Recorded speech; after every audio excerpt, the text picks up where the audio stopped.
Let go. Two words, simple in sound, impossible in practice. The mind resists them instinctively.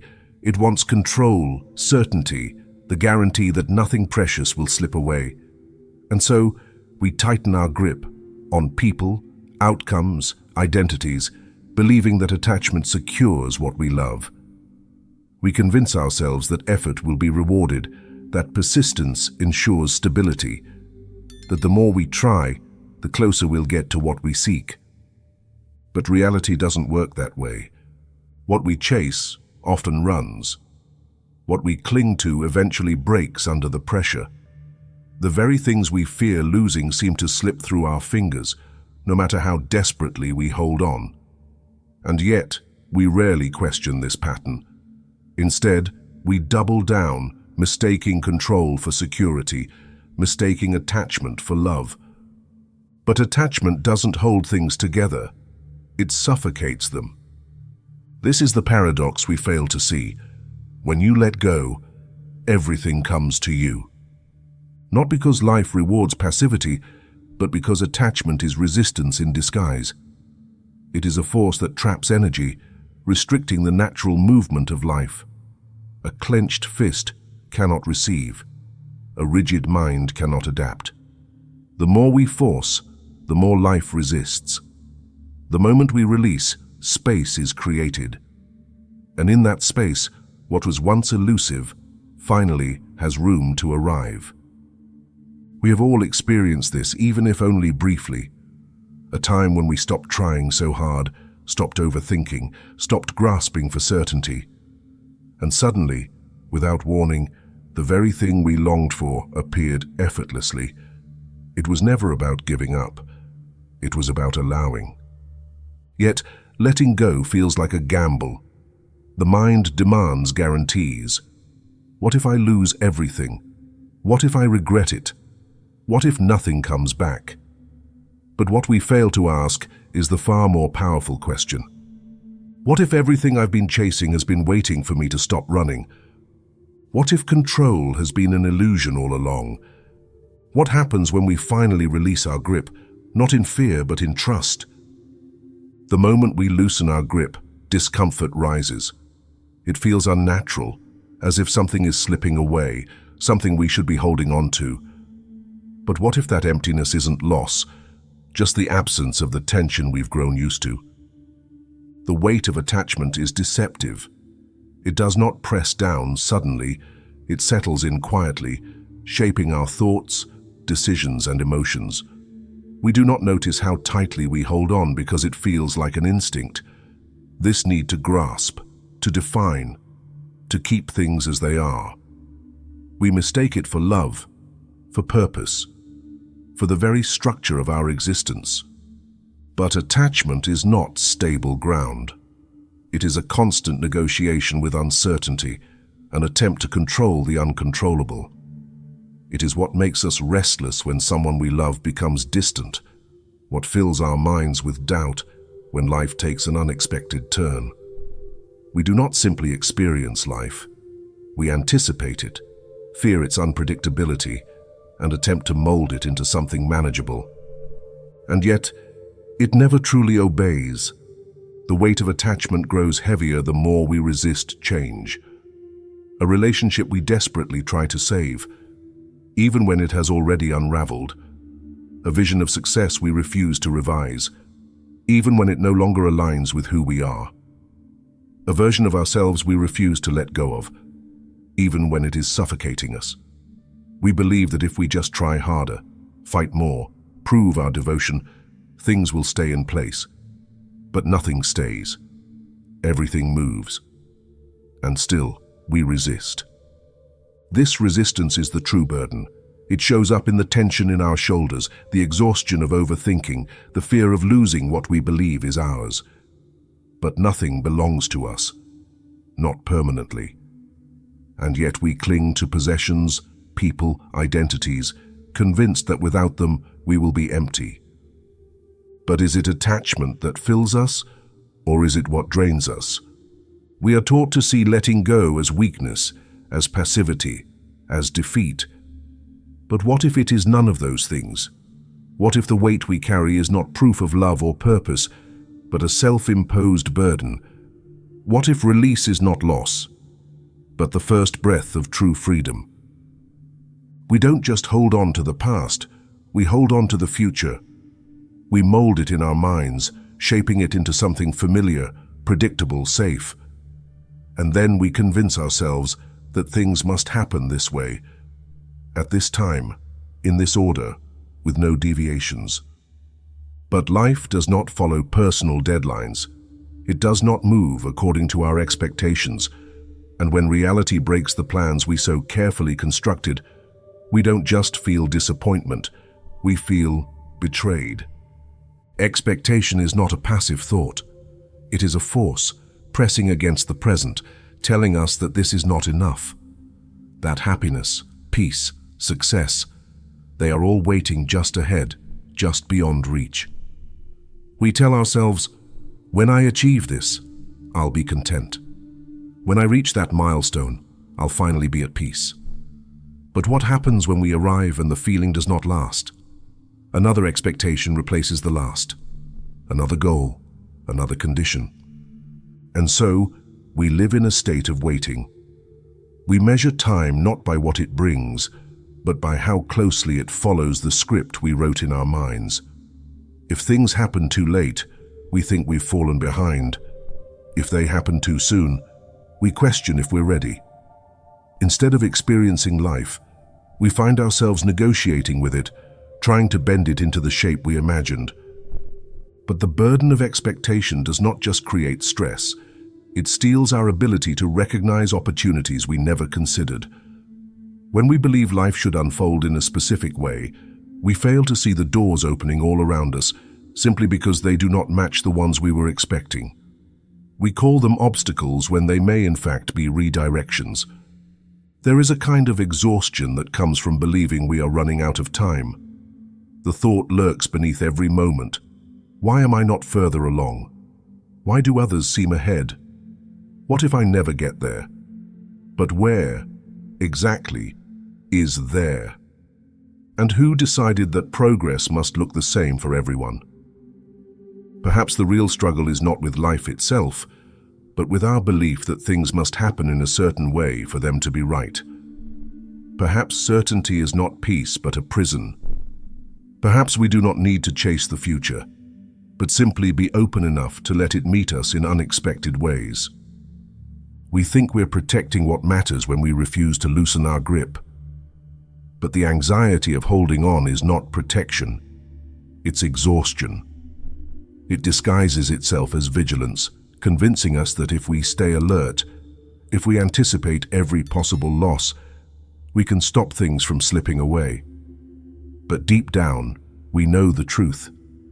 Control is an illusion, and the harder we cling, the more fragile everything becomes. The anxiety of holding on creeps in unnoticed. It lingers in the mind that cannot rest, in the constant need for reassurance, in the fear that without our effort, everything will fall apart. It tells us that letting go is risky, that detachment means carelessness, that if we stop trying so hard, we will lose everything. And so, we grip even tighter, mistaking control for stability. But holding on does not prevent change, it only makes it more painful. Life moves regardless of our resistance. Time does not wait for permission. People evolve, circumstances shift, and yet we fight this reality, bracing ourselves against the inevitable, hoping that tension alone will be enough to stop the world from turning. The anxiety of holding on is not just a thought, it is something we feel. It lives in the tightness of our shoulders, the shortness of our breath, the restless energy of a mind that refuses to be still. It convinces us that if we just try a little harder, if we control a little more, we can hold everything in place. But we were never meant to carry this much weight. Perhaps what we fear is not loss itself, but the helplessness that comes with it. The realization that no matter how much we prepare, life will unfold in ways we cannot predict. And yet, we resist. We tell ourselves that holding on is the answer, when in reality, it is the very thing keeping us trapped. But what if this anxiety is not a warning, but a signal? A sign that we are resisting the natural movement of life, mistaking attachment for control. What if the unease we feel is not asking us to grip harder, but to finally let go? We spend much of our lives in a state of quiet resistance. The mind clings, the body tenses, and we mistake this tension for control. But if holding on only creates exhaustion, what happens when we release? The science of detachment offers an answer, not through vague philosophy, but through the way our brains and bodies respond to letting go. Neuroscience reveals that attachment is not just emotional, it is neurological. The brain is wired to seek patterns, to predict outcomes, to establish control where none truly exists. When we attach to a specific result, the amygdala, the brain's fear center, goes into overdrive, treating uncertainty as a threat. It triggers a stress response, flooding the body with cortisol and adrenaline. This is why we feel restless, anxious, unable to focus when things do not unfold as expected. But the science of detachment shows that this state of tension is neither necessary nor inevitable. The prefrontal cortex, responsible for rational thought, only functions at its best when it is not overwhelmed by fear. When we learn to detach, we shift the nervous system from a state of fight or flight into one of balance and clarity. Heart rate stabilizes, breath deepens, the mind stops grasping and starts observing. This is not about withdrawal or apathy. It is about engagement, without desperation. Research on dopamine regulation suggests that true fulfillment does not come from getting everything we want, but from freeing ourselves from the illusion that we must have it. Those who detach from rigid expectations experience greater resilience, adaptability, and even deeper satisfaction in what they receive, because they are no longer ruled by what they fear losing. The mind, however, resists this shift. It equates detachment with giving up, with losing something essential. But what if detachment is not the absence of care, but the removal of unnecessary suffering? What if it is the difference between force and flow, between fear and trust? The body understands this long before the mind does. The tension in our muscles is not proof of effort, it is proof of resistance. The shallowness of breath is not a sign of focus but of fear. When we stop resisting, everything changes, not because the world bends to our will, but because we finally stop fighting what was never ours to control. Perhaps detachment is not something we must struggle to achieve. Perhaps it is the natural state we return to when we stop resisting. The breath flows, the heart beats, the mind quiets, and in that space, we finally realize letting go was never about losing, it was always about making room. When you let go, everything comes to you. It seems illogical, almost reckless. The mind rebels against the idea, conditioned to believe that effort equals reward, that without control everything falls apart. But control is an illusion, and the tighter we hold on, the more life resists. We are taught to chase what we desire, to hold tightly to people, outcomes, and identities, fearing that if we loosen our grip, we will lose everything. But life does not work through force. The things meant for us are not captured by desperation. The more we push, the more resistance we create. When you let go, everything comes to you because openness allows movement, and movement brings what is already aligned. The fear of letting go is the fear of uncertainty. The mind wants guarantees, a promise that if we stop forcing, what we want will still arrive. But detachment is not about giving up. It is about stepping out of the way. It is about recognizing that what is truly meant to stay does not need to be gripped with fear.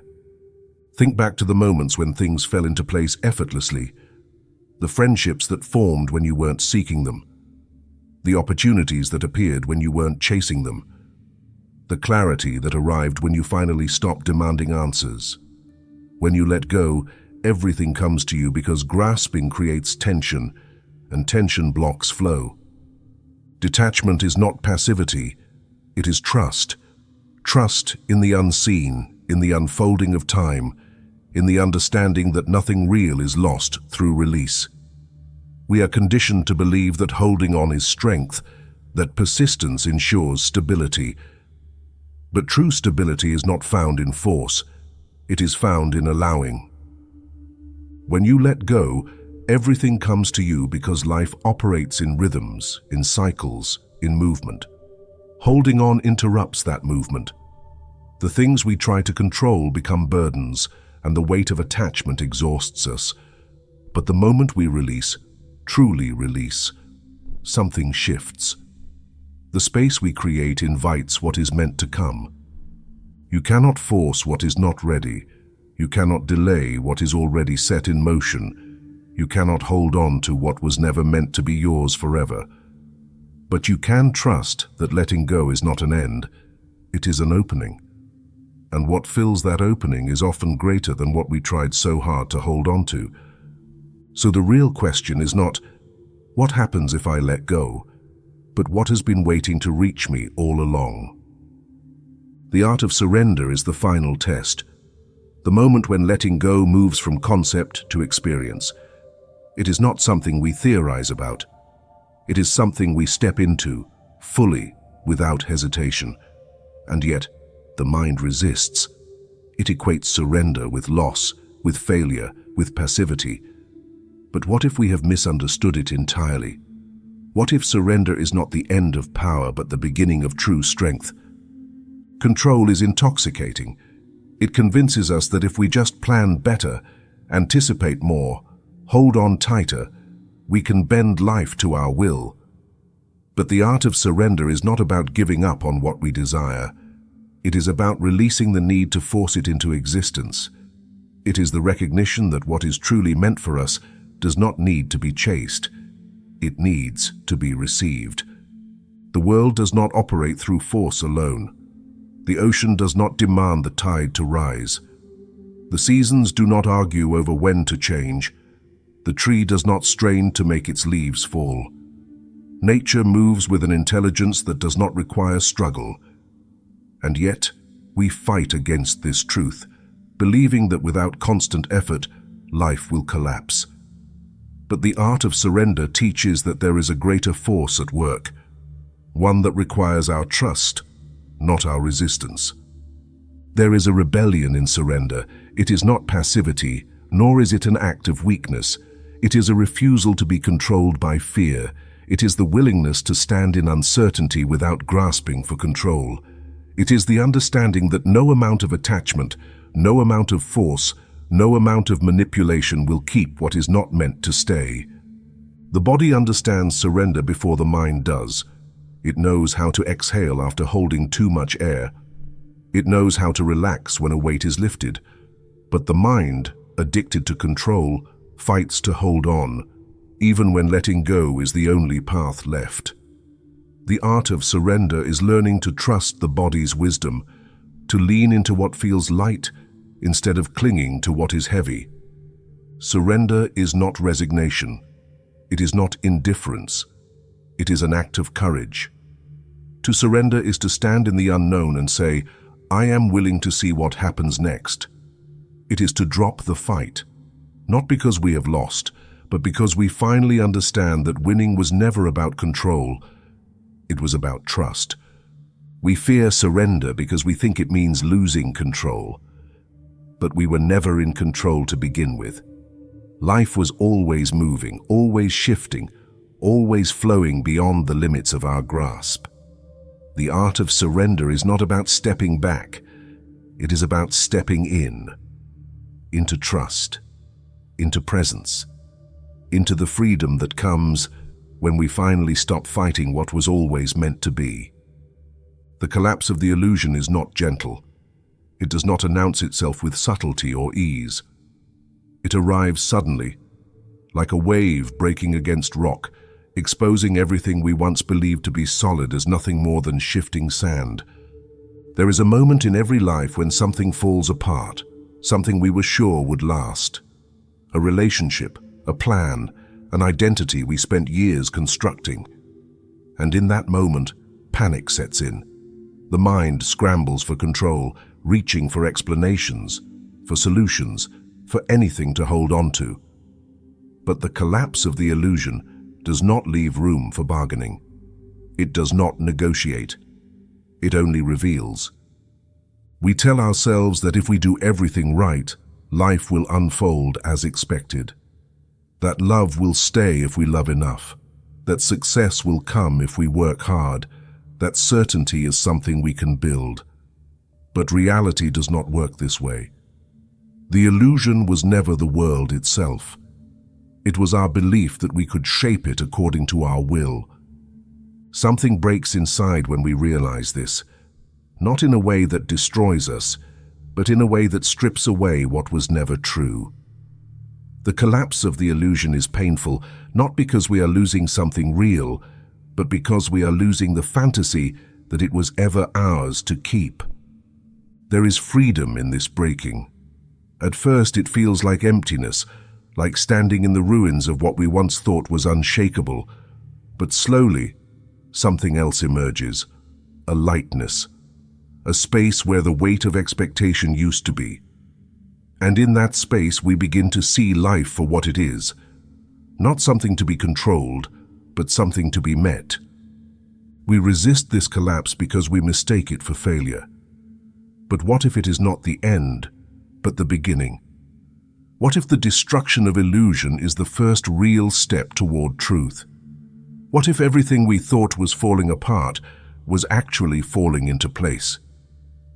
If this video resonated with you, make sure to subscribe and turn on notifications so you don't miss what's coming next. And if you'd like to support the channel, consider leaving a super thanks. It truly helps keep this content going. Thank you for watching, and see you in the next video.